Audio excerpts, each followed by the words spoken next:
Last week we read how 𝒂𝒏𝒂 moved on from that pure, white, immovable silence of the self of mind, that silence and vastness which is underlying or lying behind and supporting all our mental movements. And when we can get back from all this surface movement into that self of mind, the first experience is that overwhelming sense that here is something absolute, permanent.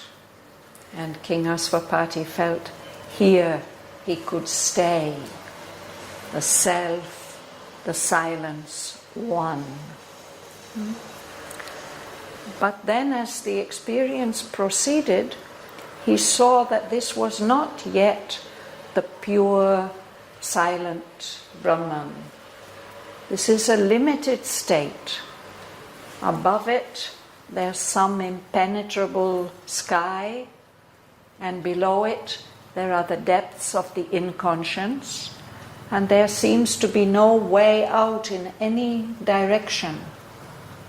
And that if one would be stuck there, in that state, then one would feel that existence is like a prison. And if one wants to get out of that prison, the only thing to do is to become extinct, to lose your sense of individualized existence. And that's of course not at all what 𝒂𝒏𝒂 was looking for.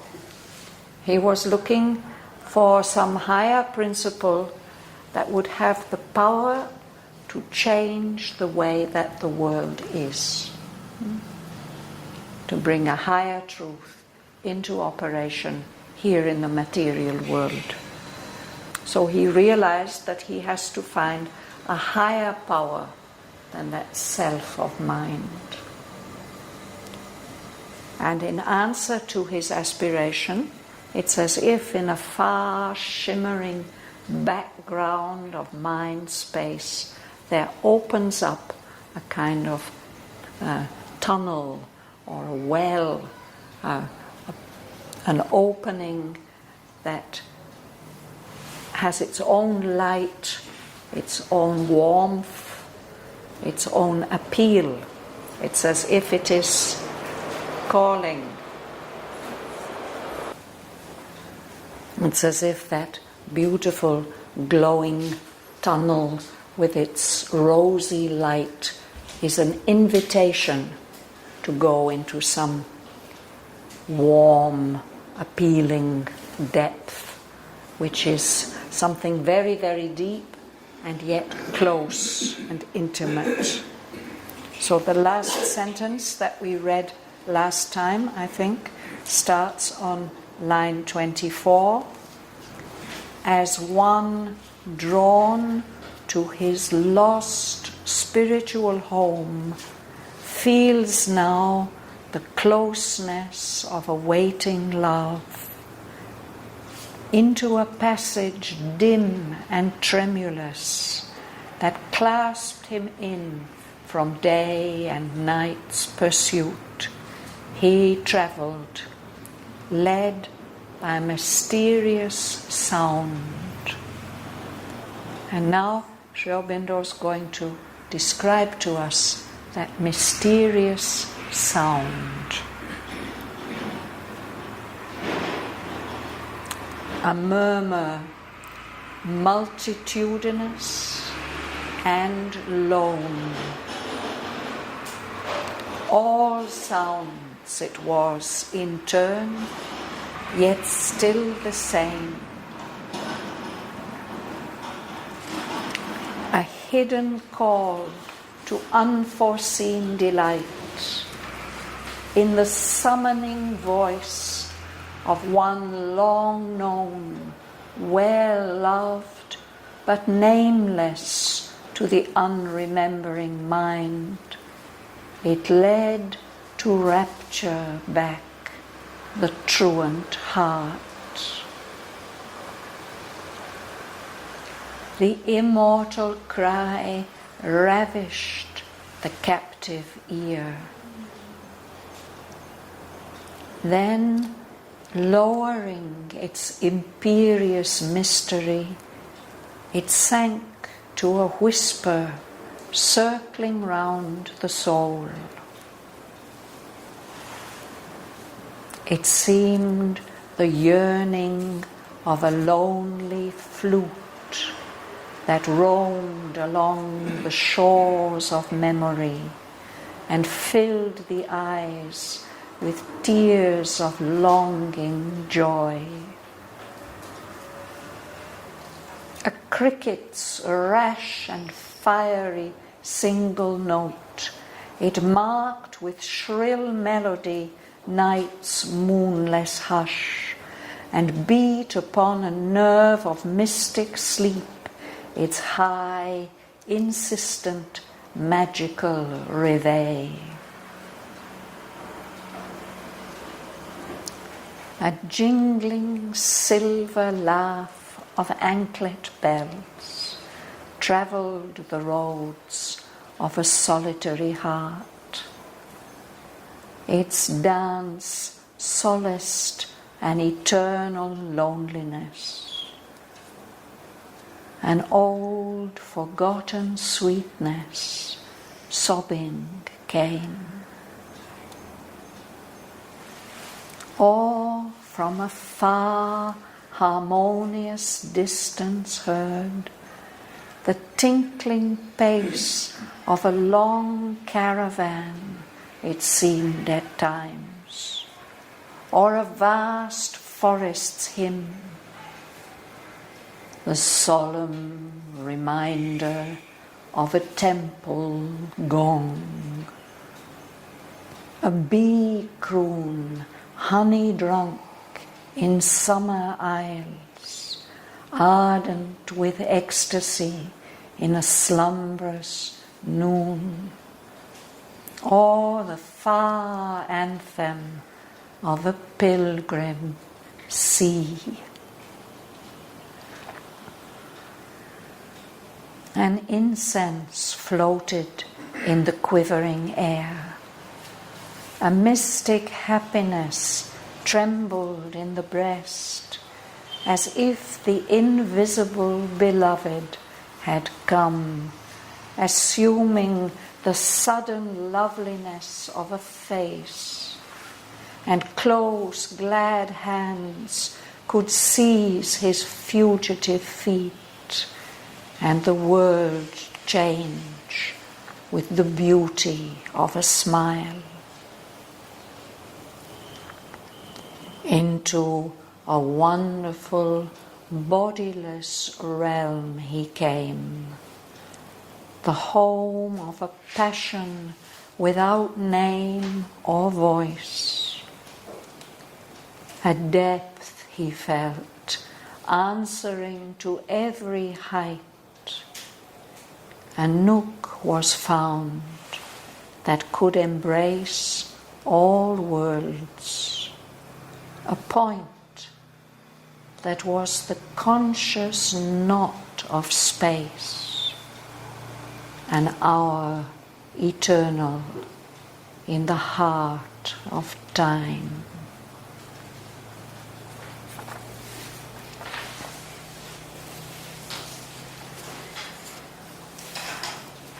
Who will start today? Marie, you will start. We started on line 29. A murmur, multitudinous and lone, all sounds, it was in turn, yet still the same. So, this mysterious sound, it's a murmur, a soft kind of sound. When somebody's murmuring, you know that they are saying something, but you can't really distinguish what it is they are saying. A murmur. And this murmur house has many, many sounds in it. It's multitudinous. It's like perhaps a murmur of many voices, and yet somehow it's all alone. It was all sounds in turn, one after the other. It sounded like one thing and then became like another sound and another sound and another sound. And yet through all those multitudinous sounds, it was always the same sound, not something different. The same sound? The same sound, yeah. It expresses itself as many different things, in many different voices, and yet it's always the same. Hearing the many different voices, you feel and know that it's the same sound. Mystics have spoken about this sound. They've had the experience of it. I remember my dear teacher Amal Kiran telling me that whenever he could be very quiet within himself, he would hear this sound. And he said, it's like the mother rocking the universe in her arms and singing a lullaby. That was how he experienced it. But others have experienced particularly this aspect that Sri Aurobindo speaks about, that it's changeable and yet it's always somehow the same. But in inner chamber, maybe long time ago, 10 years, I don't remember. I go and I am very, very quiet, nothing. I don't expect anything, I don't want anything, and suddenly sound. But Lifting you up. Yeah, Yeah. But incredible. Musically bien of singing, but not really, but incredible. So perhaps you've Not so long, but been lucky enough to catch incredible. an echo of that mysterious sound. Nargis. A hidden call to unforeseen delight. With the summoning voice of one long Lord, well loved, but nameless to the unremembering mind. It dared to rapture back the truant heart. So this is one aspect of it. It's a call, an invitation, a hidden call. You don't know where it's coming from. To unforeseen delight, to something surprising, a kind of delight and joy that's completely unexpected. Somebody is inviting you to something quite unexpected. And this summoning voice, this voice which is calling us or calling you, it's a voice that seems very, very familiar. A voice you have known for a very, very long time. And a voice that you love, really. But your mind can't put a name to it. It can't remember what is the name of that goes with that voice that's calling you. But its effect is to lead the heart back to rapture. An experience that it recognizes, an experience that the heart makes the heart feel like a truant. Anybody knows what a truant is? Nargis, yeah? Coming and going like that. Play, coming, going. No, it's not that. It's a child who's supposed to be in school, but who's wandering in the fields, no? And there used to be inspectors sent out to find those truants and bring them back to school. Yeah? So the heart suddenly feels, oh, actually I was supposed to be somewhere else. I was supposed to be with that rapture. But here I am, I've been running away and roaming and not being where I should have been. That feeling of being a truant. But anyway, it gives you the rapture, the delight. To play truant, they say. To play truant, yes. To not be in school when you should be.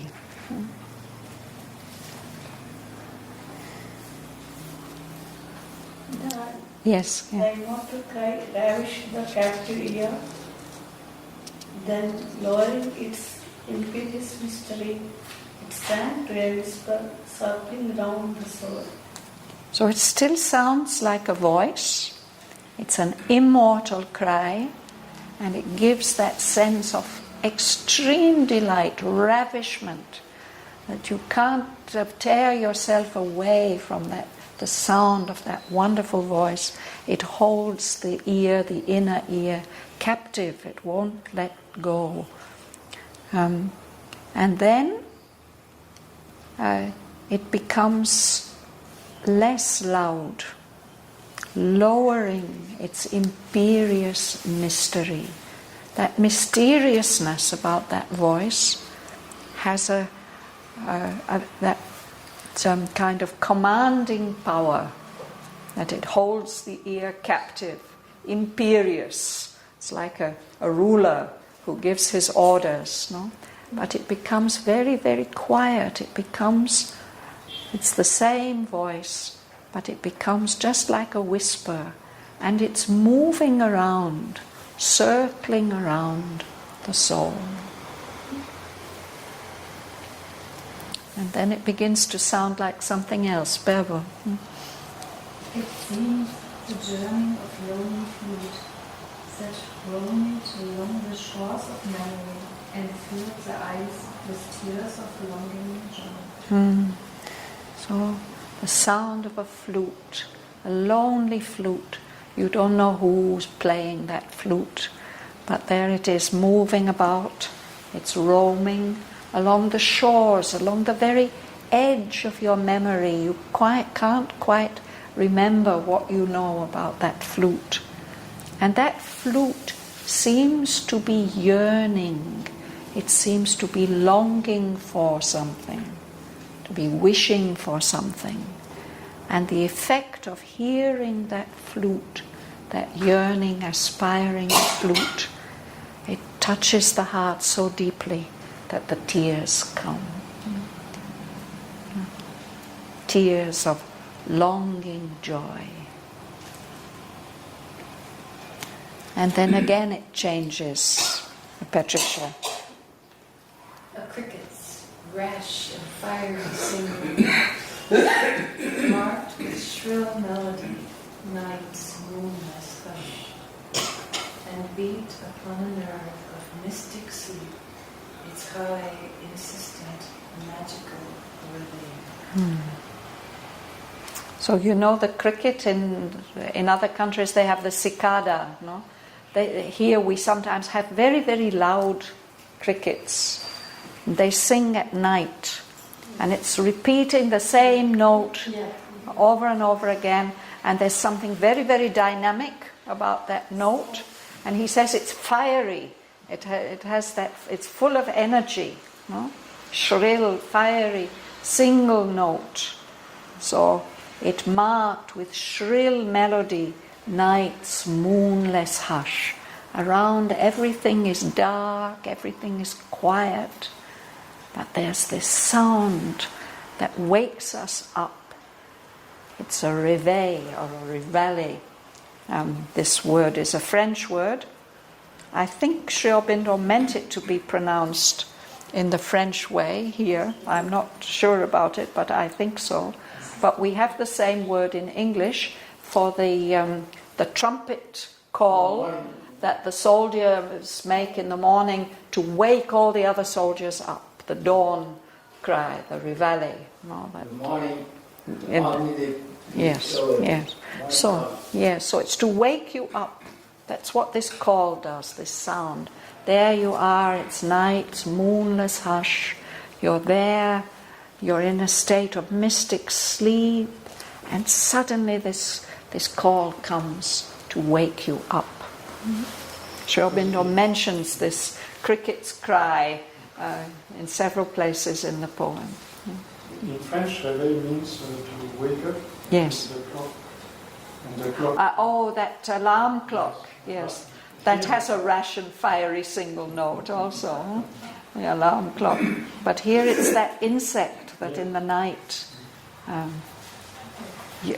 you may still go on sleeping, but there's that sound there, you are somehow aware of it, beating upon a nerve of mystic sleep.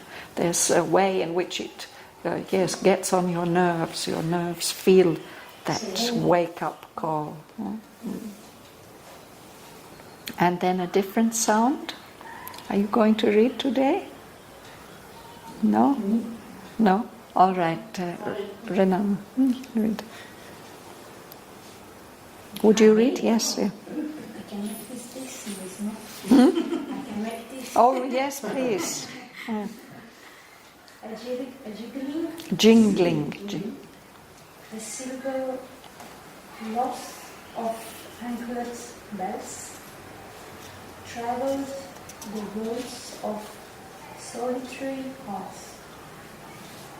Its dance solace and internal loneliness. Yes. An old Robertson sweetness, forbidding chaos. Yes. So the sound that the silver anklet bells make, it's jingling, little bells. Jingling always are small bells, not louder ones. No? And these, they are silver bells. They're the silver bells that the girls wear around their ankles. Yes. And especially the dancer will wear them, no? So it goes with a dance, no? So he mentions here the dance. The sound of those bells, again it is moving. It is traveling the roads of a solitary heart. So the heart feels some loneliness, it's alone, but then comes this sound of the bells, which says that there's some very, very beautiful, graceful, wonderful person dancing within the heart. And that dance, the knowledge of that dance, solaced, comforted an eternal loneliness, as if there's something that has always been feeling lonely, longing for some completion. And the sound of those bells comforts, because what it has been longing for is there somewhere, is close somewhere. And along with it comes that old, forgotten sweetness. So again and again, there's a sense of memory. With this sound, it's reminding of something that's been forgotten, something that's been neglected, something that's been lost. It's coming back, it's coming close. And we had forgotten the delight, the joy of it, the sweetness of it. Now that comes back. Sobbing is usually what we do when we are very distressed, but it can also just be the expression of a deep emotion. Something catches at your heart.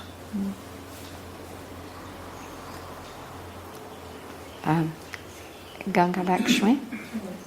For from afar a moment's distance heard the tinkling pace of a long caravan. It seems at times of a vast forest in the solemn reminder of a temple. A bee grown, honey drank in summer Isles. Ardent with ecstasy in a slumberous mood.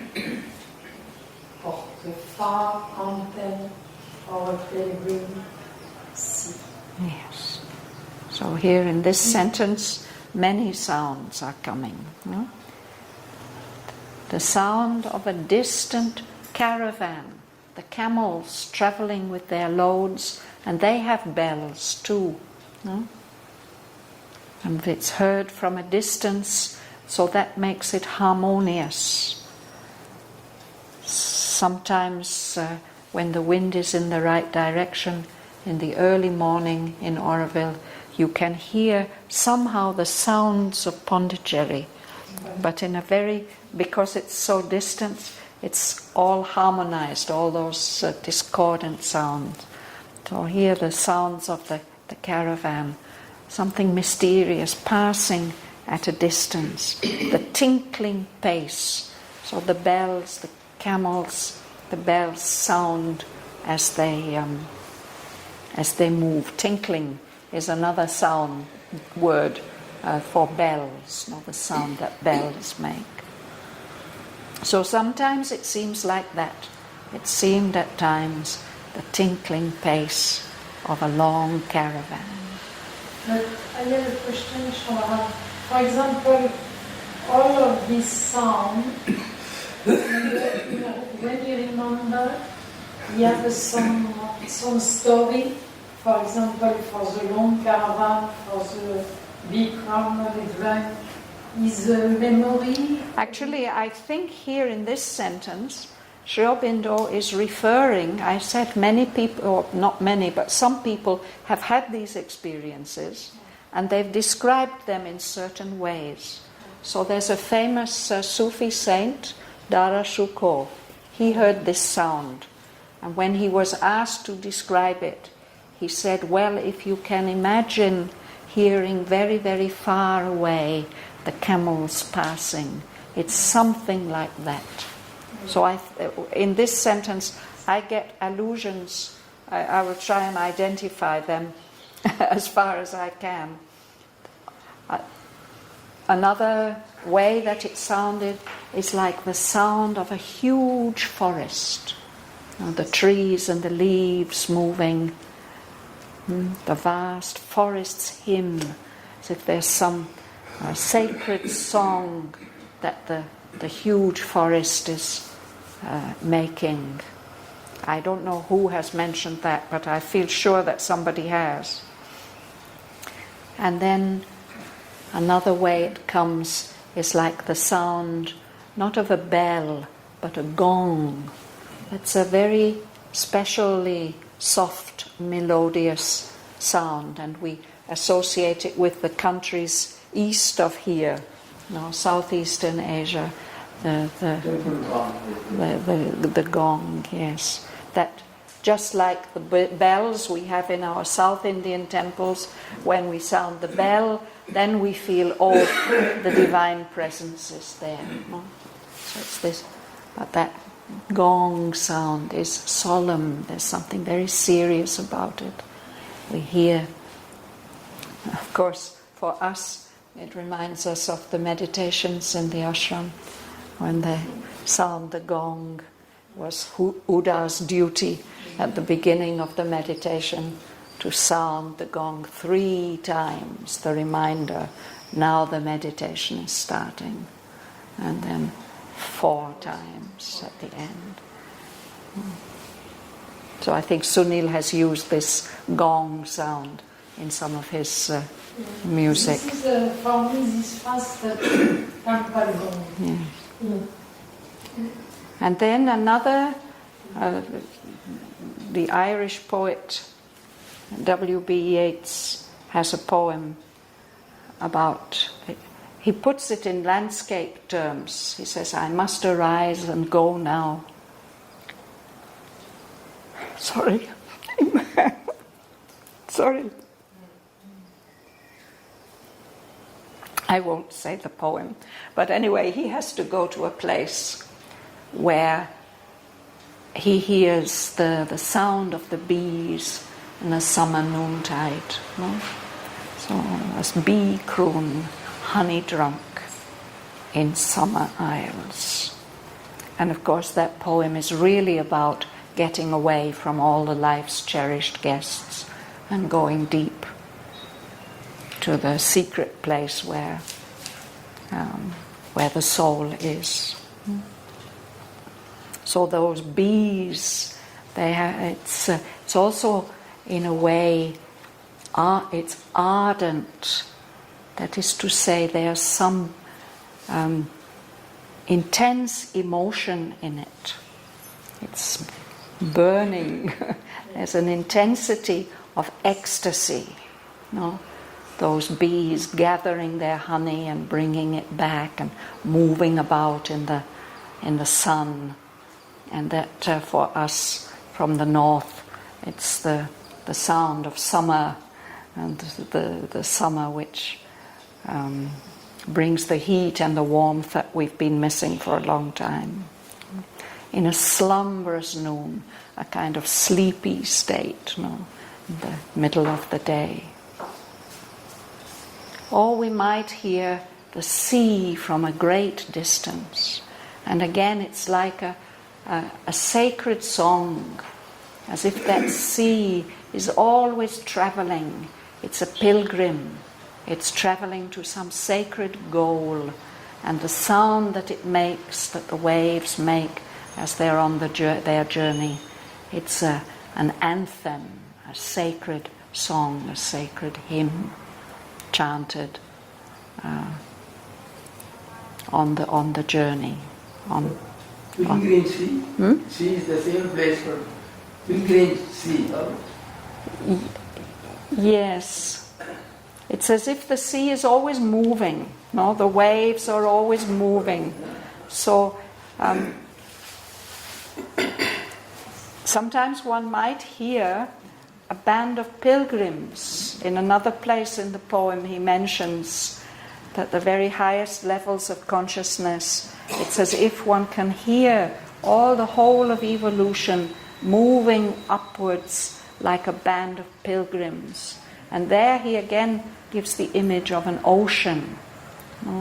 That it's as if that whole upward movement, it's something vast and continuous. And it has this sacred sound about it. So this is his way of bringing many different images into our minds with a very few words.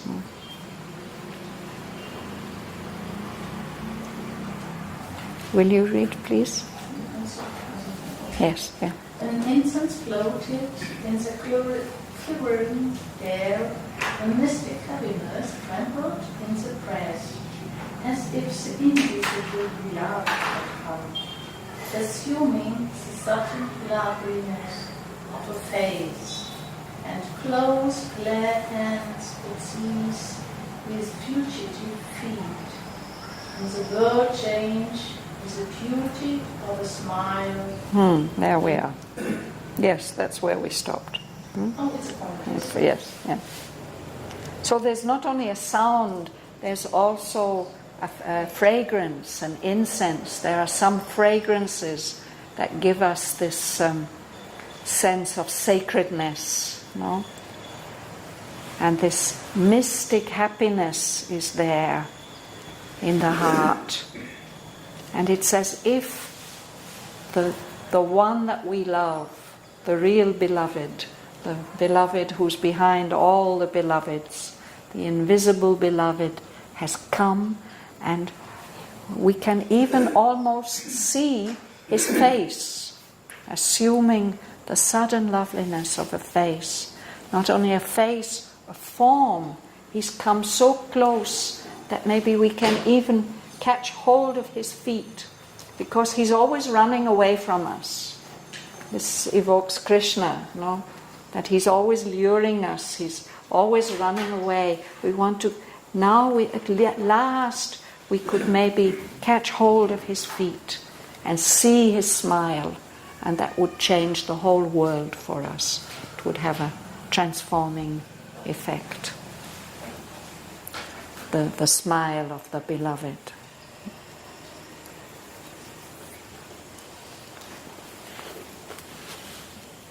Mahalingam. Into a wonderful bodiless realm he came, the home of a passion without name or voice.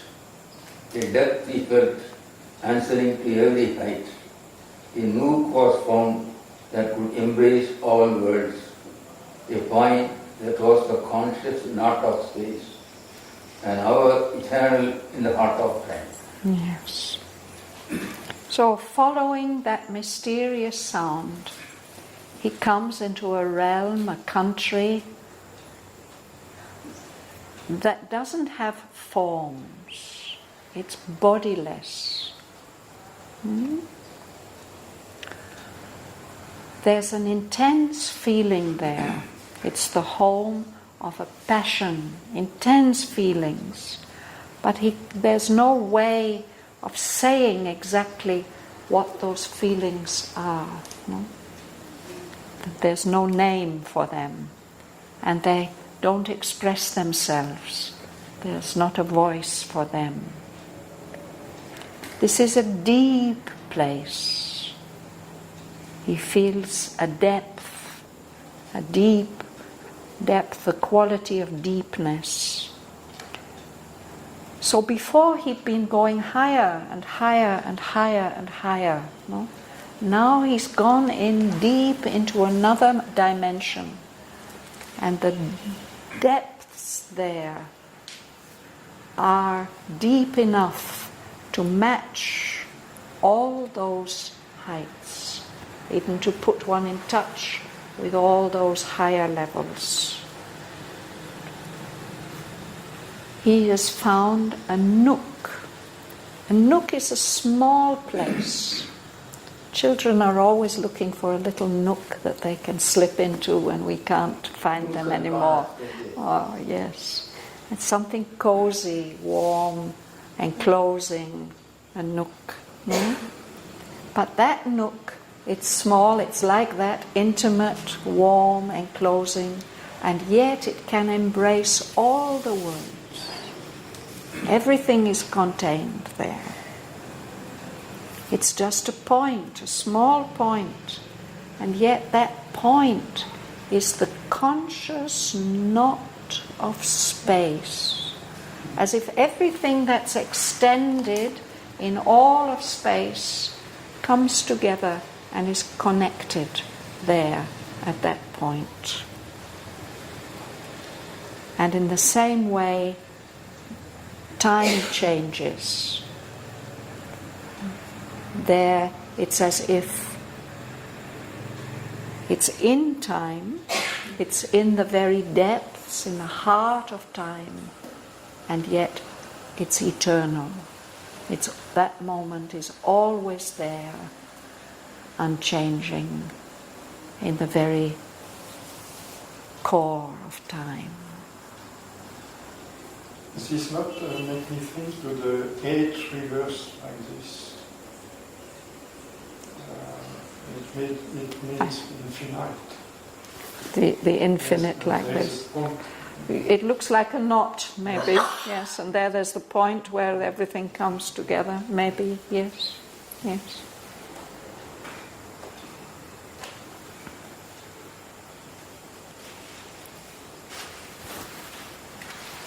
The lady at the back there, do you like to read? Do you want to read? Yes? The silent soul of all the world was there, being the presence and the power. A single person who was himself and all, and cherished nature's sweet and dangerous thought, transfigured into bliss, divine and pure. So the silent soul of all the world was there.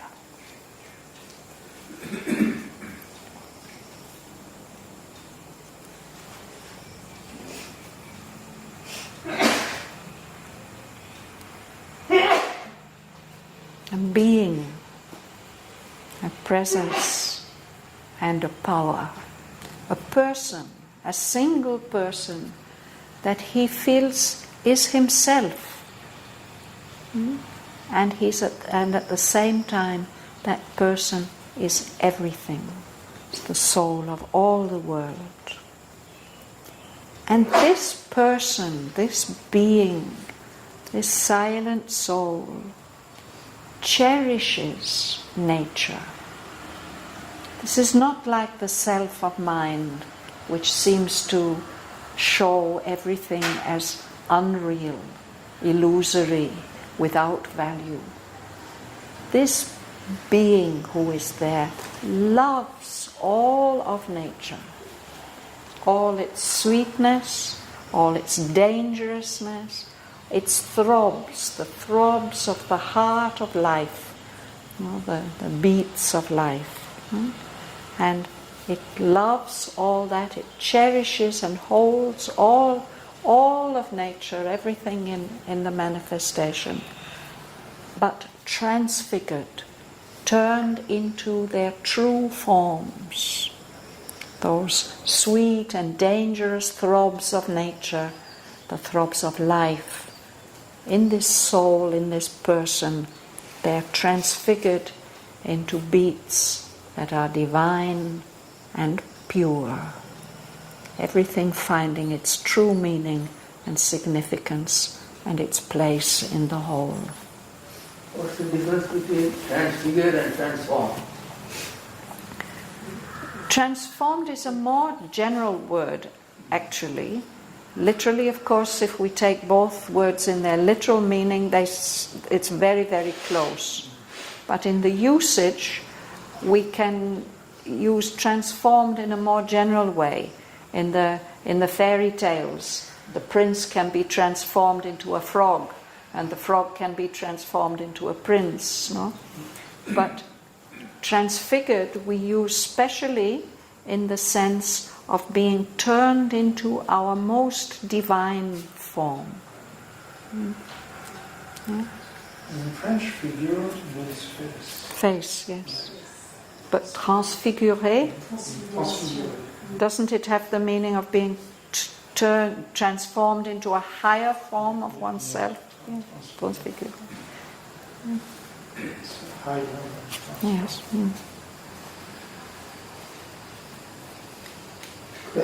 For transfiguration they use the word. Of course, in the Bible, there's a special incident in the New Testament where the disciples see Christ and two of his other disciples on the top of the mountain, transfigured, glowing like divine beings. No? And Sri Aurobindo has taken up this image and told us that finding our true selves, that's our transfiguration on the mountain, where we come to our highest, truest form. What are the characteristics of this person, this one? Linda, would you read, please? One who could love without return for love, meeting and turning to the best, the worst. It hid the little purities of earth, transforming all experience to delight. Let's pause there, yes. So this person, who's one who can love without expecting any return, that's the purest form of love, no? Divine love. One who could love without return or love, and who could meet the worst, all the most dreadful forms that we have in nature, and turn them to the best. This is the power of the soul. It can meet and see all the worst things, or the things that seem to us the worst, and it can turn them round. That's why love is the real transfiguring, transforming power. No? That's it. And in a way, that's the theme of this whole poem. Yeah?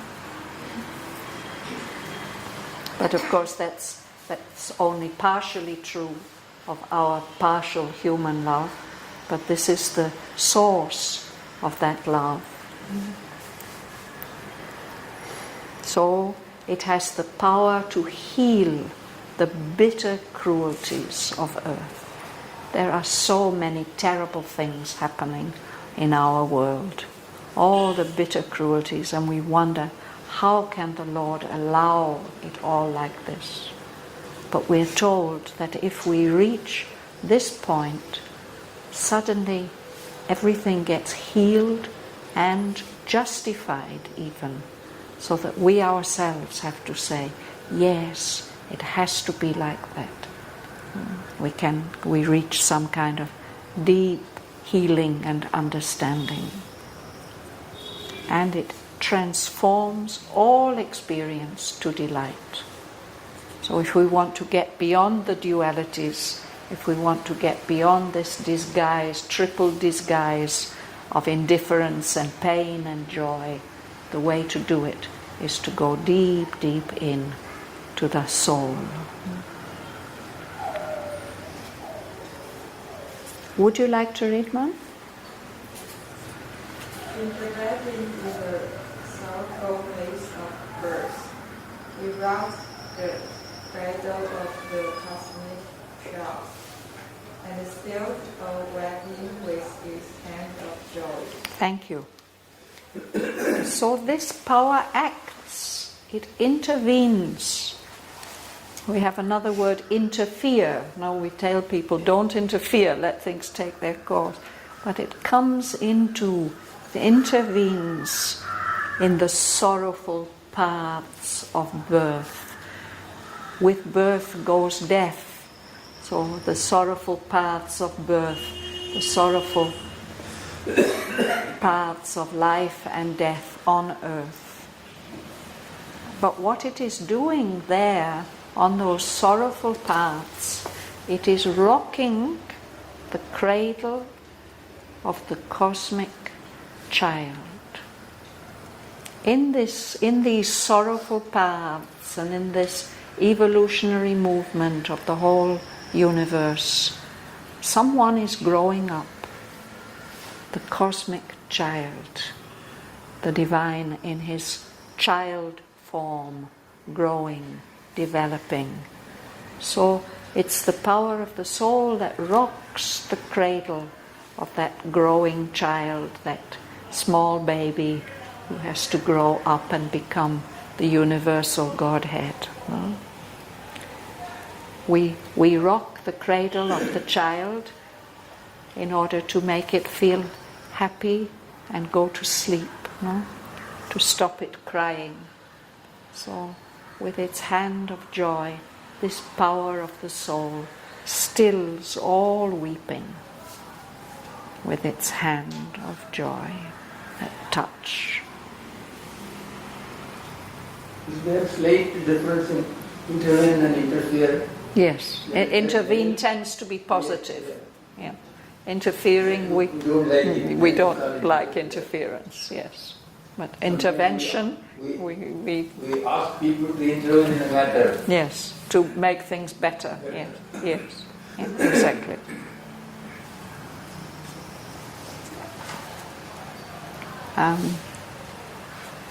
Eve. Declare that things evil toward the secret good. He turned wrapped falsehood into happy truth. Its power was to reveal divinity. Yes. So this is what the power of the soul does. Things that are evil. Evil means what? It means distorted, crooked, not in their true form, no? And often with evil goes a lot of obstinacy and rebellion and refusal to change. But that power of the true divine love has the capacity to lead things evil towards their secret good, the good that can come out of things that seem evil and terrible to us. It turned racked falsehood into happy truth. So falsehood, again, it's something that's distorted and it's connected with suffering. Racked means tortured, actually. So falsehood is suffering. But the soul power can change that or lead that tortured falsehood into happy truth. Because its power is to reveal divinity, the divine presence, the divine power that's hidden in everything. Is rack something? Racking his mind. Racking your brains, yes, it was a terrible method of interrogation. They used to torture people, So if you're torturing your brain to try and get it to produce the answer,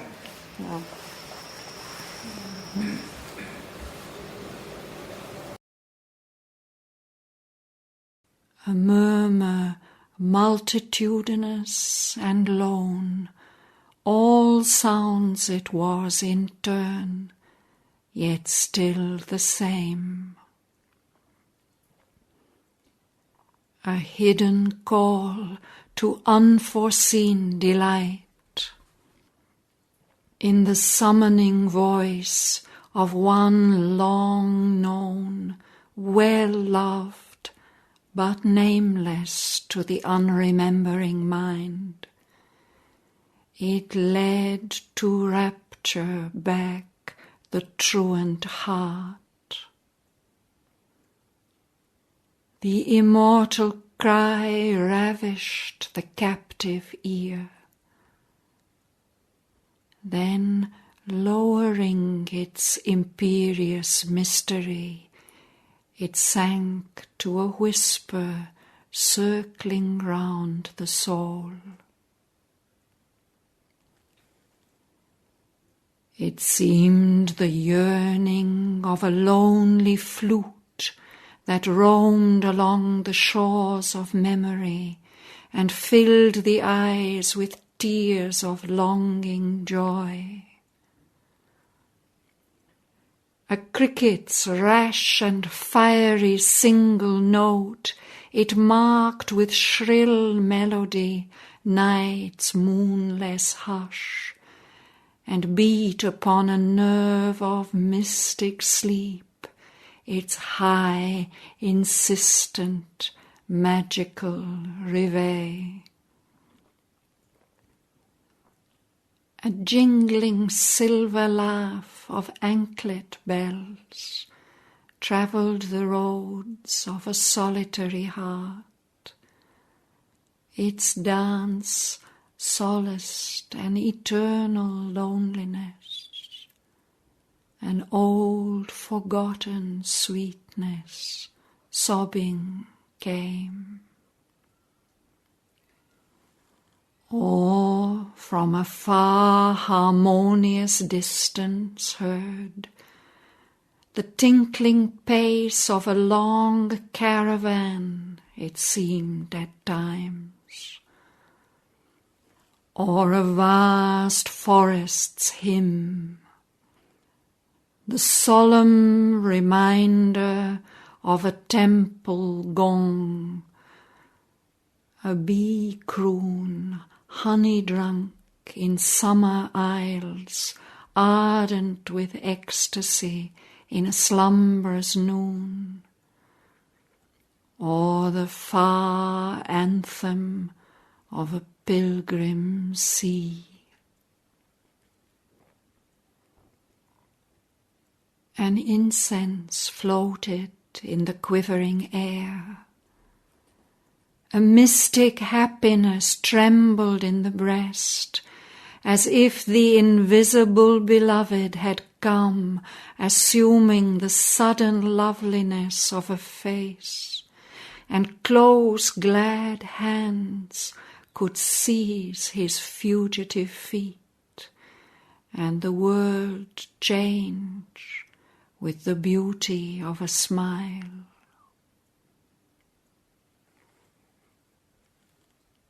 into a wonderful bodiless realm he came, the home of a passion without name or voice. A depth he felt answering to every height. A nook was found that could embrace all worlds, a point that was the conscious knot of space, an hour eternal in the heart of time.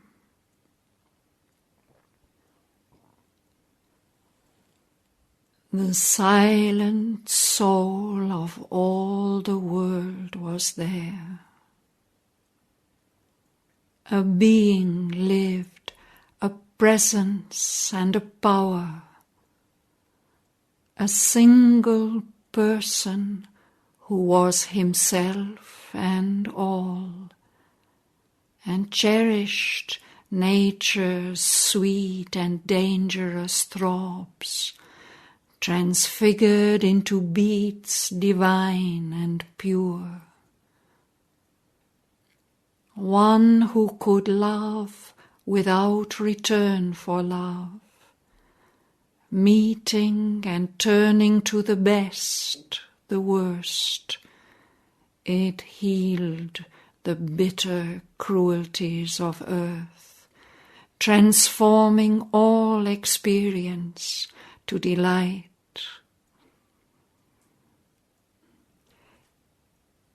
Intervening in the sorrowful paths of birth, it rocked the cradle of the cosmic child and stilled all weeping with its hand of joy. It led things evil towards their secret good. It turned racked falsehood into happy truth. Its power was to reveal divinity.